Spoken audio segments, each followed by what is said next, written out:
Chers auditeurs, bonjour. Aujourd'hui, nous sommes en présence des deux cofondatrices du CAF féminin.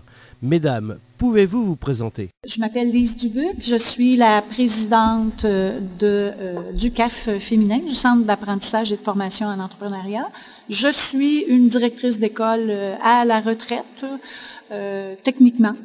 Et c'est mon expérience qui a fait en sorte que ce rêve-là, nous l'avons concrétisé. Bonjour, moi c'est Ginette Dubuc, cofondatrice et vice-présidente de l'entreprise.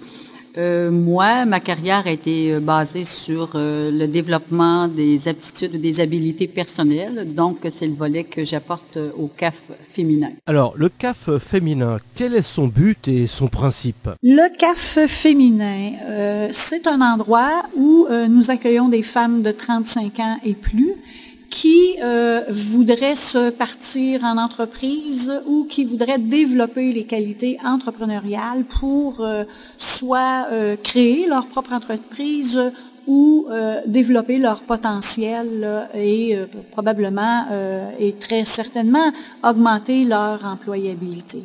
C'est une formation de 30 semaines qui met l'emphase autant sur le développement de qualités personnelles, de compétences personnelles, que de compétences cognitives à pouvoir résoudre des problèmes, et une partie pratique aussi qui vise le démarrage d'une petite entreprise d'entraînement et tout ça dans un esprit coopératif. Aujourd'hui, cette première session de formation est à mi-chemin. Quel est le bilan que vous pouvez commencer à en tirer? Je dirais que les 8 participantes qui sont avec nous présentement sont arrivées avec ou sans idée d'entreprise et que présentement, je vous dirais que la majorité ont une idée beaucoup plus concrète de l'entreprise qu'elles voudront démarrer.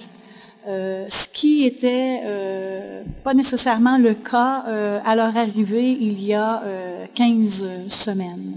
On voit aussi des habiletés personnelles, on voit de la confiance en soi qui s'est développée, on voit beaucoup de prise de conscience par rapport justement au potentiel qu'elles ont à développer et aussi sur ce qu'elles possèdent déjà qui va leur permettre là, de devenir des entrepreneurs. Et en ce qui concerne l'avenir, c'est-à-dire demain, comment voyez-vous les prochaines formations? Le CAF féminin, pour ce qui s'en vient, devrait avoir plus d'avenues au niveau du financement, parce que ça reste une formation qu'on veut gratuite pour les femmes pendant ces 30 semaines.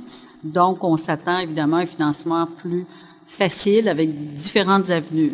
On veut également que les femmes soient plus nombreuses à la prochaine session qui aura lieu en septembre. On vise peut-être 15 participantes, donc l'inscription dorénavant peut commencer pour les femmes qui seraient intéressées. Avec cette session de 8 élèves, vous avez 2 micro-entreprises qui sont en cours de construction, je dirais.